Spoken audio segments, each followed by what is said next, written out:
start by saying our firm, Emergent Research, I founded it 10 years ago with my partner. We made the explicit decision at that time never to have employees. Part of that was a lifestyle decision. Part of it, though, was the fact that given our work and the various things that we do, having employees would make us less flexible. So at any given point in time, we're kind of a new age. We're a mom and pop shop. My partner is also, my business partner is my wife. We're kind of a new age mom and pop shop, but in the sense that at any point in time, we have multiple people working with us, working for us, working on projects. But to maintain our level of flexibility, we'll never have employees. It just doesn't make any sense. We move too quickly. Things shift too quickly. If we hire an employee with a certain set of expertise, we may or may not need them 6 months later. And so we're part of, I like to say, not only do we study these trends in terms of what's going on out there with small businesses and independent workforce, but we also live them. And so I wanted to put some numbers around how big this U.S. independent workforce is. And let me start with some definitions. We tried to look through all the government data and quickly learned that we couldn't define it the way we needed it to be defined, which is people that don't have traditional jobs. And we wanted to look at people that were over the 21 or older, because we weren't interested in kids. And we wanted to look at people that worked at least 15 hours a week with a non-traditional employment arrangement. We did a series of national surveys over a 2-year period. And roughly what we come up with is about 17 million are independent workers, self-employed, fixed-term contract people, people that have non-traditional relationships. And just a little bit of perspective, there's about 12 million people in the manufacturing sector in the United States, about 10 million people in the oil and gas sector. So it's a very large percentage of the workforce, about 14% of the private workforce in the U.S. It's pretty evenly spread out. I shouldn't say evenly, but it's spread out across the generations. Whether you're talking about older folks or younger folks, people just out of school, there's more and more people entering that. Again, we were looking at people that worked 15 hours or more. If you take this and include all of the part-timers and sort of make it apples to apples with how the government, the BLS does their measures, and include all the people that work at least a couple hours a week, you'd get this up to about 35 million people based on our assessment. Other people have done similar analysis. The Freelancers Union puts it at about 45 million people. The last government equivalency thing was done in, the BLS did a study in 2005, had it back then at about 28 million. So we're a little conservative with how we did it, but you end up with a very large group. The other piece that I will say is we asked in our national surveys people that weren't independent workers, that either were unemployed or had a traditional job, do you expect to be an independent worker in the next 2 to 3 years? Every year we get about 27 to 29 million Americans saying yes to that. Now when you ask an aspirational question like that in a survey, you get way too many relative to what will actually happen. But it's important to point it, in both surveys that we did, 10 to 12% had taken serious steps, opened bank accounts, explored the tax implications. So Americans in general, a lot of them are independent, a lot of them are looking to be independent, and we think this will grow to about 23 million by 2017. So it's a very large percentage and a growing percentage of our workforce. The drivers behind this are a whole, you know, John touched on a big piece of it is traditional jobs are much harder to find, and particularly in a lot of locations. And I don't want to go into too much on this rather difficult chart to read, but this is out of an academic study. And the way to think about it is the jobs on the left are the non-routine cognitive jobs. Those are kind of the knowledge worker jobs. And over the last 3 decades, they've grown at a reasonable clip. Over on the far right, non-routine manual jobs are jobs that are manual, low-paying, and they've grown substantially over the last 3 decades. And then in the middle are the routine jobs, both manual and cognitive jobs in the way this academic study was done. And as you can see, they've declined quite a bit. Those are traditional manufacturing jobs, those are clerical jobs, those are office jobs. Those are a mix of jobs that are being faced with automation and outsourcing. And what I'll say about the big issue on why there are more independent workers is that's still 44% of jobs in the United States. They won't all go away, but expect them to continue to go away. And so we still have a big chunk of the economy that's yet to be outsourced, automated, in terms of jobs. And so the job growth that we've traditionally gotten after recessions, we don't believe is going to come back the way it has. It certainly hasn't so far. And in its place, people are going to have to look at independent jobs and creating their own jobs. And so back to John's point, whose responsibility is it? Well, we believe it's the individual's responsibility now. And the good news is individuals are responding. The other pieces driving this, of course, are traditional jobs. Not only are they less available, they're not as attractive. Dissatisfaction with traditional employment, it's at its highest level ever.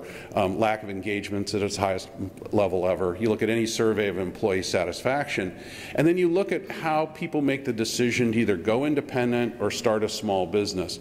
And we've been studying this for years, and everybody sort of goes through a mental calculus. They say, okay, what are the benefits of being an employee? What are the benefits of being out on my own? And what's happened over the last decade in particular, benefits have been reduced, retirement packages reduced, health care has been reduced, job security reduced. You know, you go down the list and list, more and more work piled on. The advantages of being in a traditional job have started to even out with going independent. The other piece is going independent now is considered an okay thing to do, even a good thing to do. My mother still is waiting for me to get a real job and has been for a decade.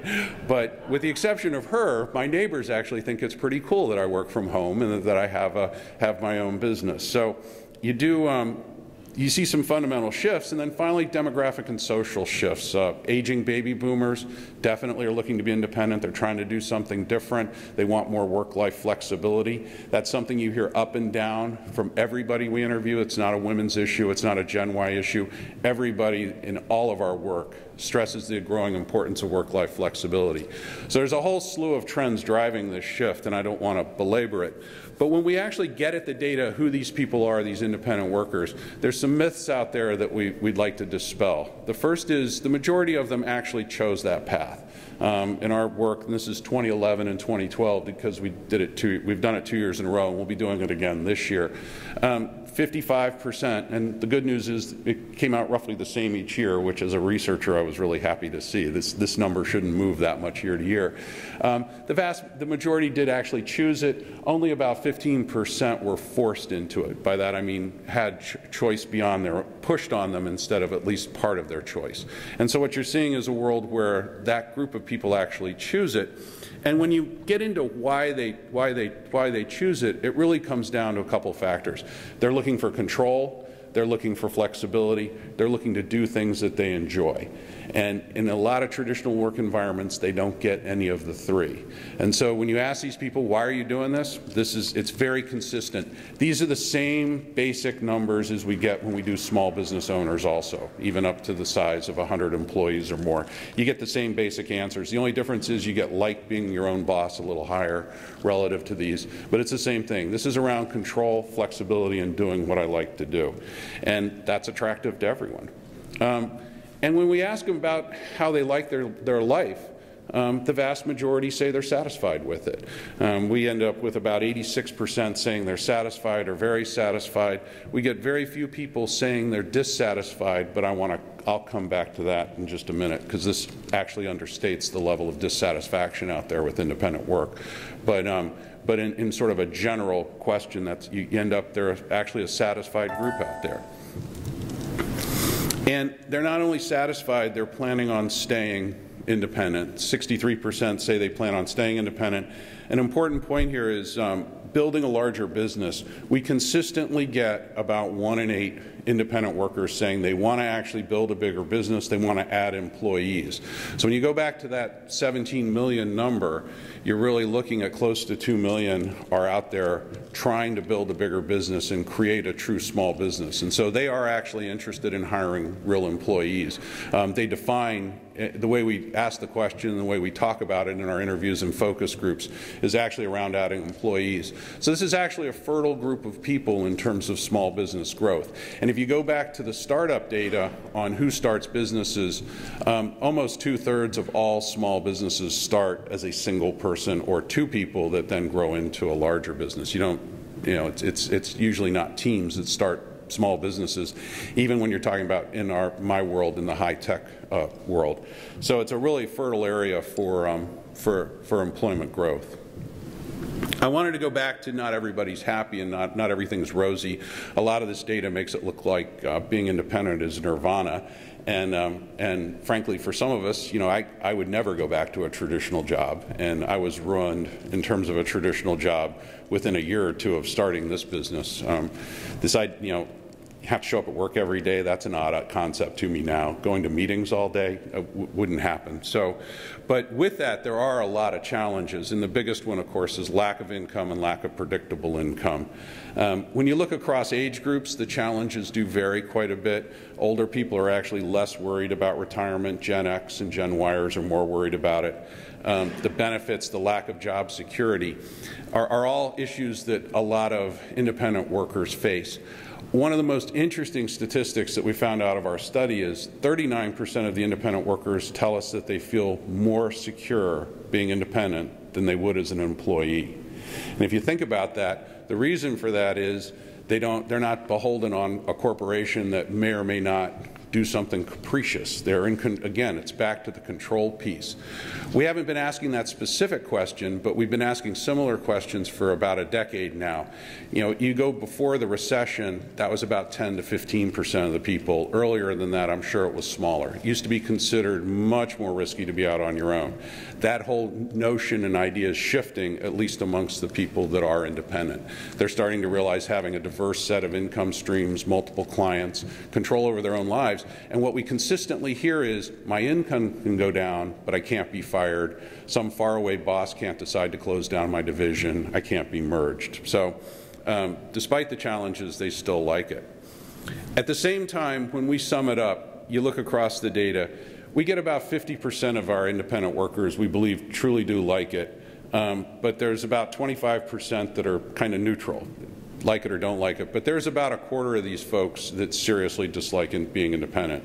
And when you look under the hood, those are the people that didn't choose it. They were laid off, fired, had no choice. These are people that are not doing well income-wise. The lower the income, obviously. There's about 2.2 million independent workers that make more than $100,000 a year. Those people are obviously very happy with their lives. The people that are making very little aren't. You also find lack of skills, lack of networks indicate people that aren't going to be successful. And those that see themselves running a business is a real indicator of success. Those that see themselves as being a freelancer or as being a temporary worker are less likely to be successful. We found that in other research we've done on artists who are earning a living, creatives that are earning a living. One of the most important points here is both skills and the ability to do it. So there's much more detail in the study itself, which we did with our friends at MBO Partners. They're a firm that provides infrastructure services, tax, contracts, employer of record services for independent workers. So there's a lot more there. But I want to leave you with, it's a large segment, it's growing very rapidly, and more people are going to be turning to it. And many Americans believe that's their path forward. And back to the jobs answer, they feel they're going to have to create a job because either the jobs that are out there are unattractive or not available. So with that, let me turn it over to Heidi.